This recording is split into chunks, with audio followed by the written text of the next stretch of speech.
जल्दी करे राजधानी ड्रेसेस में आकर खूब आनंद उठाए। हमारा पत्ता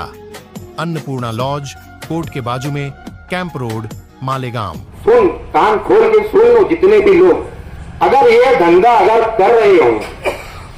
जो लोग भी अगर कर रहे होंगे, चाहे वो गांजा बेचने वाला हो, चाहे चरस बेचने वाला हो, चाहे कुत्ता गोली मेडिकल से बिकने वाली हो, चाहे एंडी पाउडर हो, अगर मेरे को अगर कोई अगर दिख गया और मालूम पड़ा, अगर ईमानदारी की बात बोल रहा हूं, अगर मालूम पड़ गया अगर मेरे को कि ये आदमी ये धंधा कर रहा और मुझे मालूम पड़ गया कि ये मेडिकल से ये मांग मिला, वो मेडिकल को मैं अंगार लगा दूं, इसका याद रखना। मेरे सामने बैठे नौजवान बुजुर्ग तमाम साथियों, आपको यहाँ सबसे पहले बुलाने का मकसद ये है, हमको नशा मुक्त मालेगांव चाहिए। जो आज नशा इतना आम हो चुका है, मैं शहर के अंदर दिन रात में घूमता हूँ। अभी फिलहाल तो मैं पहले जल्दी से आता था, अभी 4 दिन से पहले नहीं सो पाया। कभी हॉस्पिटल की गर्मी, कभी कोई काम की गर्मी, यहाँ बैठे रहना पड़ता नहीं। तो बोलने का मतलब ये है कि हमको शहर को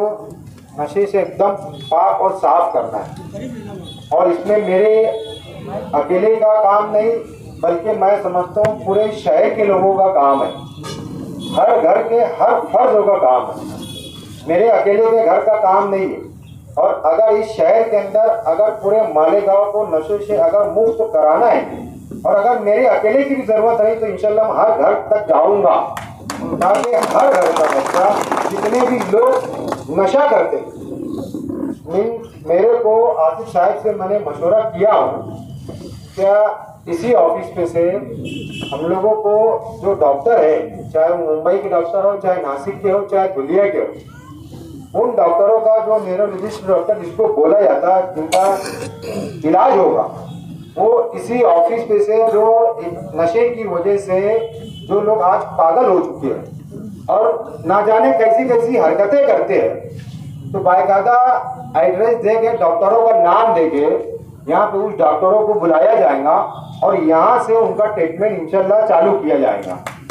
जो अगर माल हैसियत है, अल्लाह ने अगर इनको दौलत दी है,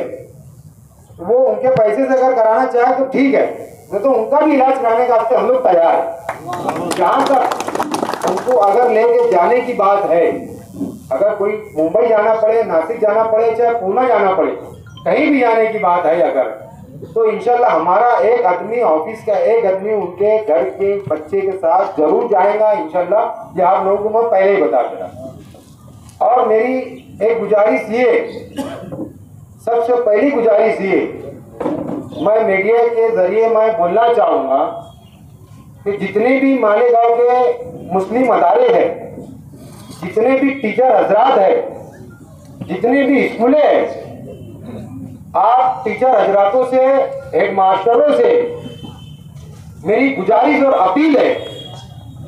कि रेसेस के दरमियान जो बच्चे बाहर स्कूल के जो बाहर जाते हैं, वो होटलों के ऊपर बैठ के, या बोलते हैं ना पीरियड गो करके, जैसे आम जमाना हमारे मेरे छोटे पन में बोलते जा पीरियड गो कर दो, ये सर बहुत डेंजर है, तो यार पीरियड गो कर दो। तो अक्सरियत से होटलों के ऊपर बैठ के बाकायदा, यानी स्कूलों के सामने बोलो, कॉलेजेस के सामने बोलो, आज जैसे बड़ी मालेगांव स्कूल के सामने देख लो, जेटी साहब के सामने देख लो, जेटी के पीछे देख लो, सिटी कॉलेज के पास देख लो, जितने भी स्कूल है, तो मैं टीचर हजरात से ये गुजारिश करूंगा कि आपकी क्लास के अंदर एक बच्चा अगर कम है, तो उसकी पहले वजह निकालो कि वो बच्चा क्यों कम है, या सुबह से स्कूल नहीं आया, या कम से कम हर टीचर का काम है कि जितने बच्चे क्लास में हैं, मान के चलो अगर 50 बच्चे अगर क्लास में है, तो 50 बच्चों के माँ बापों का आप लोग नंबर ले लो, और आपको अगर एक बच्चा, 2 बच्चा, जितने भी बच्चे कम है, तो आप लोगों का काम है कि वो माँ बापों को फोन लगाओ कि आपका बच्चा स्कूल नहीं आया। अगर वो माँ बाप को मालूम पड़ता है, मैं देखता हूँ, मैं काफी कॉलेजेस में गया हूँ, काफी लोग ने मुझे फोन करके बोला हमारे बच्चों को बोले स्कूल से हटा दिए, तो बोले क्यों हटा ले, तो बोले फीस का कारण, मतलब कोई दूसरा कारण होगा भाई, मैंने पहले ही बता दिया, कहते जाने के बाद ये मामला आएगा कि बच्चा फलाने दिन से स्कूल ही नहीं आ रहा। और यकीनन कसम खुदा की यही बात हुई, मैं जब कॉलेज में गया तो टीचर ने मुझे बोला, बोले जब से एडमिशन लिया अभी तक स्कूल ही नहीं आया। तो माँ बाप को मालूम नहीं, और माँ बाप के सामने बच्चा क्या करता है, स्कूल का बस्ता उठाता, किताब बैग लिया, मॉडल बना, बैग डाला, मोबाइल लिया, पेट्रोल के पैसे लिए, चला स्कूल में। लेकिन अपना बच्चा कॉलेज में जा रहा, हम लोग भी ये ध्यान नहीं देते, हम लोग भी ध्यान नहीं देते। मैं मेरी एक छोटी सी मिसाल दे रहा, मेरे साथ में जही रहता, उसका बच्चा मतलब मदरसे के अंदर मदरसा पढ़ता। अब हम लोग शादी में घूम रहे, इत्तेफाक हमारा ऐसा नौरम खाली तरफ से आना हुआ, और उधर से उसका बच्चा साइकिल पे आ रहा था। उसने नहीं देखा बच्चे ने हमको, जही ने उसकी बीवी को फोन लगाया, बोले कहाँ गया हो, तो बोले मदरसा गया। अरे बोले मेरे सामने नहीं जा रहा, मदरसा कहाँ गया बोले हो। एक दिन और मिसाल सुन लो, मैं 40 गांव फाटे के ऊपर बैठा था, जो साइना कमान है ना उसके बाजू में होटल है,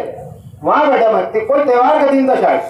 जही मेरे साथ नहीं था। उसका लड़का टेबल सीट टू व्हीलर के ऊपर जा रहा था, कोई उधर अंदर बोले कोई डैम है, बोले मैंने तो आज तक नहीं देखा डैम। मैंने बोला बोले कहाँ जा रहा, बोले डैम पे आ रहा। मैंने वैसे उसके बाप को फोन लगा, बोला देख चलो लड़के से बात कर, वो डैम पे जा रहा। तो बोलने का मकसद क्या है, हमारी औलाद की हम खुद फिक्र करें, हमारी औलाद की हम फिक्र ना करते, हम लोग नहीं करते, इसके लिए हमारे बच्चे गलत कदम उठा लेते। हमारे बच्चे को अगर हम ताकीद करेंगे, मैंने बहुत सारे मकाना देखा हूँ, बहुत सुना भी और देखा भी हूँ, तो कई लोगों के मकाना जैसे 11 बजे से 11 के बाद ताला बंद कर लेते, वो बच्चे को घर ही नहीं आने देते। लेकिन क्या होता है, हम तो जल्दी चले जाते, हम तो हमारे कमरे के अंदर जो प्राइवेसी हमारी रहती, हम वहां जाके सो जाते। लेकिन हमारा लड़का रात में कितनी बजा रहा, हम ये फिक्र नहीं करते। ठीक, अगर वो जो बच्चा रात में काम करता है उसकी बात अलग है, लेकिन जो कॉलेजेस अगर जो बच्चे पढ़ रहे हैं, स्कूल पढ़ रहे हैं, 9वीं के बच्चे, 10वीं के बच्चे, तो बोलने का मकसद ये टीचर हजरात से कम उसके माँ बाप से फोन करके पूछो ये बच्चा स्कूल क्यों नहीं आया, तबीयत तो नहीं करा, ताकि वो माँ बाप को भी मालूम पड़े। और जो होटलों के ऊपर बैठ के जैसे बीड़ी सिगरेट या पूड़ी खा रहे, तो वो अगर उसकी आदत लगी तो जाहिर सी बात है उसको बड़ी नशे की आदत लगेगी। आज हमारे बच्चों को अगर हम ये छोटी आदतों से बचा लेंगे तो कम से कम वो बड़ी आदत, बड़े नशे के फेवर में नहीं जाएगा। लेकिन कई माँ बाप ऐसे है, यार वो पूड़ी खा रहा है मेरा बच्चा, अबे बोले यार बोल बोल के थक गया, सुनता ही नहीं, बोले बीड़ी पी रहा, अबे बोले बहुत बोल के, अबे तो ऐसा नहीं है, कल को शराब भी पिएगा, कल को गांजा भी पिएगा, फिर बोलेगा धीरे धीरे करके छोड़ देगा। तो हम बोलने का मकसद, हम जब तक का फिक्र नहीं, हमारी औलाद की फिक्र नहीं करेंगे तो बच्चा नहीं सुधरेगा। तो मेरी टीचर हजरातों से मेरी गुजारिश है कि जो वो होटलों के ऊपर बैठ के अगर पूड़ी का नशा कर रहा, सिगरेट का नशा कर रहा या तंबाकू खा रहा, तो वो टीचर का काम है। टीचर माँ बाप से बढ़ के होता है उस्ताद, तो वो टीचर का काम है कम से कम वो बच्चे को 4 फटका मारे और ऐसी सजा दे के और दोबारा उसको देख के दूसरे बच्चे गलती ना करे और अपनी कॉलेज में अच्छी से आए। ये टीचर हजरातों से, स्कूलों के प्रोफेसर के जितने भी स्कूल के जिम्मेदार हैं, मैं उनसे गुजारिश करना चाहूंगा। और हमारा सबसे बड़ा मकसद, ये मैं मेरा मकसद नहीं बोल रहा, मैं सभी का मकसद, हर मालेगांव शहर के हर व्यक्ति का मसला है, हर फर्द का ये मसला है क्या नशे के खिलाफ हम लोगों को खड़ा रहना है। क्या शहर के अंदर जो हिसाब से मैं ये तहरीक भी लेके चलने वाले तुम हम सब, तो मैंने यकीनन मानो 10 लाख रुपए का, जिसको एंटी पाउडर बोलते हैं ना, 10 लाख रुपए की पर डे, 10 से 15 लाख रुपए की पर डे उसकी सेलिंग है। आज बताओ, आज मेरे हिसाब से अमाउंट कोई बात नहीं है, 10 से 15 लाख रुपए कोई बात नहीं है अमाउंट का। कल आगे जाके ये अमाउंट है ना करोड़ों में बदल सकती है, आगे जाके करोड़ों में बदल सकती है। लेकिन आज तुम हम डिपार्टमेंट अगर मिल के अगर इसकी फिक्र नहीं करेंगे तो मैं समझता हूँ इसकी तादाद भी बढ़ेगी और इसकी अमाउंट भी बढ़ेगी। अगर आज हम लोग, जितने लोग नशा करते हैं, और ये नशा ऐसा है ना कि शराबी दिख क्या जाता है वो शराबी है, गांजा पीने वाला भी दिख क्या जाता है वो गांजा पिया हुआ, चरस पीने वाला भी दिख क्या जाता। लेकिन एंडी पाउडर जिसको हम बोलते हैं, वो अगर शीशे के अंदर में रखे ना तो पूरी समझ में नहीं आती। बोलते 1 ग्राम बोले तो कोई मायने, 1 तोला बोलते ना कोई मायने नहीं है 1 ग्राम। अब वो जिस तरीके से भी लेते होंगे,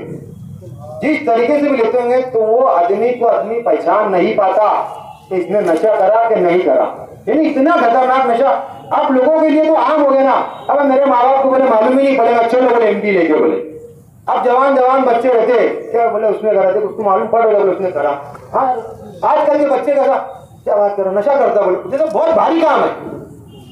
जैसे नशे को आता नहीं समझता ना, बोले बहुत भारी, उसने भी लिया, बोले कुछ नहीं होता ना, बोले थोड़ा सा लेके देख, बोले अब आदमी थोड़ा सा लेगा, उसके बाद थोड़ा सा लेगा, बोले कुछ नहीं हो रहा, कुछ नहीं हो रहा। इससे बोलने का मतलब धीरे धीरे उसकी आदत बढ़ेगी और शहर के अंदर उसकी अमाउंट भी बढ़ेगी। तो मेरी गुजारिश है, जो लोग ये धंधा अगर करते हो, मैं साफ लफ्ज़ में बोल रहा, कान खोल के सुन लो, जितने भी लोग अगर ये धंधा अगर कर रहे होंगे, जो लोग भी अगर कर रहे होंगे, चाहे वो गांजा बेचने वाला हो, चाहे चरस बेचने वाला हो, चाहे कुत्ता गोली मेडिकल से बिकने वाली हो, चाहे एंटी पाउडर हो, अगर मेरे को अगर कोई अगर दिख गया और मालूम पड़ा, अगर ईमानदारी की बात बोल रहा, अगर मालूम पड़ गया अगर मेरे को कि ये आदमी ये धंधा कर रहा और मुझे मालूम पड़ गया कि ये मेडिकल से ये माल मिला, तो मेडिकल को मैं अंगार लगा दूं, इसका याद रखना। तो हमारी कौम का मसला है, हमारी कौम का, यानी इन लोगों को शर्म भी नहीं आ रही कि इतना खतरनाक नशा की चीज बेच रहे, हमारी कौम को लोगों बेच रहे। मैंने तो अभी तक सुने ही हो, जितने लोग यहाँ बैठे हुए सुने हैं, बोला वो नदी के उस पार बोले कोई एंटी पाउडर लेता हूँ, सुने क्या आप लोगों ने? गांजा पीते किसको देखे उधर के लोगों ने, सुने क्या उधर के? अरे अगर कोई मोहल्ले के अंदर, मैं तो बोलूंगा माफ करना, अल्लाह माफ करे, तुम भी माफ करे, हम बुज़दिल लोग, हम लोग है ना बुज़दिल है, हम लोग बुज़दिल है, क्योंकि हम इतने बुज़दिल हो गए कि हमारे घर के बाजू में अगर कोई गांजा बेचता ना, उससे डरते। अगर मोहल्ला एक हो जाए ना तो उसका घर तोड़ डालेंगे कुछ। अरे हम लड़ने का तो मुसलमान एक दूसरे में तलवार निकाल बोले उसकी जान ले डालूंगा। अगर तेरे को लड़ना ही है, जो नशे की चीज बेच रहा उसको मार डाल, हम तेरे साथ खड़े रहेंगे। अरे एक को मारेंगे ना, कसम खुदा की बोला, अगर मोहल्ले के अगर मिल अगर एक आदमी ने मारेगा, पूरे गांव में सिलसिला चले, वो डिपार्टमेंट भी कुछ नहीं करेगा। लेकिन हम वो बेचने वालों से हम डर जाते, तो वो बेचने वालों को और शौक से करता, वो पुलिस का खबरी है, अरे तो होन देना, वो उसके घर का खबरी है, कुछ अगर लाने का चौक देना काम बढ़िया मैंने जिसकी इम्तिहान देना काम देना जिसकी बुला लेना, मोहल्ले के जिम्मेदार हमारे ऐसे लोग को बुलाने का, हम भी क्या करते हैं, पुलिस डिपार्टमेंट को बोलते नहीं, बोला पुलिस उससे मिले, पुलिस उसका नाम ले लेती, बोल देती, बोला थाना से ठोका। और हकीकत में ऐसा ही है, पुलिस खुद खबर दे देती, बोला उसने तेरे खिलाफ बोले कंप्लेन कर रहा, बोले तो अपनी डर आता। अरे तो हमारे ऐसे लोगों को आकर बोल दो ना, हमको बोल दो, अगर तुमको मालूम पड़ा ये आदमी बेच रहा, मेरे को बुला, कसम खुदा की नहीं मारा तो फिर बोलना, मेरे को बुलाना ना वहां पे, मैं मारूंगा उसको, तुम मत हिम्मत करो। अरे आज एक मारेंगे, कल धीरे धीरे 2 लोग मारेंगे, 3 लोग मारेंगे, मैं अकेला अगर मिल के मार रहा शेख रशीद के औलाद, और दूसरे भी लीडर है ना, उनके बच्चे भी मारेंगे, उनके मोहल्ले में दिखते हैं वो लोग भी मारेंगे। ऐसा है क्या कोई नहीं मारेगा? कोई लीडर है ऐसा कोई नहीं मारेगा क्या इसकी मुखालफत करेगा या उसके नाम तुम्हारे नाम पे केस करेगा? अरे शुरुआत तो करो, मालेगांव के अंदर कम से कम ऐसी शुरुआत तो करो। खुद में लड़ने से बेहतर है, खुद से एक दूसरे से लड़ने से बेहतर है वो जो नशा बेच रहा उसको मारो। अरे शहर भी तुम्हारे साथ रहेगा, पुलिस भी तुम्हारे साथ रहेगा, पुलिस को बोलने को अच्छा रहेगा कि आदमी नशा नहीं कर रहा, तुमने कुछ नहीं करे, इसके लिए मैंने मारा उसको, इसके लिए मैंने मारा। तो मेरी तमाम लोगों से गुजारिश है, जो हम 1 तारीख से तहरीक का काम जो कर रहे हैं, तमाम दीनी तंजीमें हो, सियासी पार्टी के लोग हो, जितने भी सियासी लीडरान हैं, जितने भी दीनी तंजीमें हैं, हर मसला की तंजीम का मेरे से गुजारिश है, आप लोगों से गुजारिश करता हूं मैं कि हमारी तहरीक का साथ दो और हमारे साना बसाना आप लोग खड़े रह गए। जितनी भी मीटिंगें लिए जाएंगी तो पहली मीटिंग से मैंने हमारे जिम्मेदार जितने भी लोग इस मीटिंग से टच है, तहरीक से जितने भी लोग टच रहेंगे इंशाल्लाह, तो मैंने ठान लिया हूँ कि 30 वार्ड के अंदर पहली मीटिंग रहेंगी। पहली मीटिंग से लेकर आखिरी मीटिंग तक मैं असर की नमाज वही वार्ड के मोहल्ले के अंदर पढ़ूंगा, असर भी, मगरिब भी और इशा इंशाल्लाह, और घर घर जाऊंगा उस इलाके के अंदर। वो माँ बहनों से मैं गुजारिश करूंगा कि आप लोग हमारा साथ दो, मोहल्ले के लोग हमारा साथ दो, ताकि हम नशा मुक्त तो मालेगांव कर सकते हैं। हर घर जाऊंगा इंशाल्लाह, जितना मेरे से होगा मैं उतना पूरी करने की जरूर इंशाल्लाह मैं कोशिश करूंगा। सिर्फ मेरी आप लोगों से गुजारिश है कि आप लोगों का साथ होना। डायमंड कारपेट, हमारे वहाँ कारपेट, ग्रास, हेडलोन, रेलवे वाला कारपेट होलसेल रेट में दिया जाता है। हमारा पता याद रखें, मुस्तफ़ा बंगार बाजार, डायमंड कारपेट।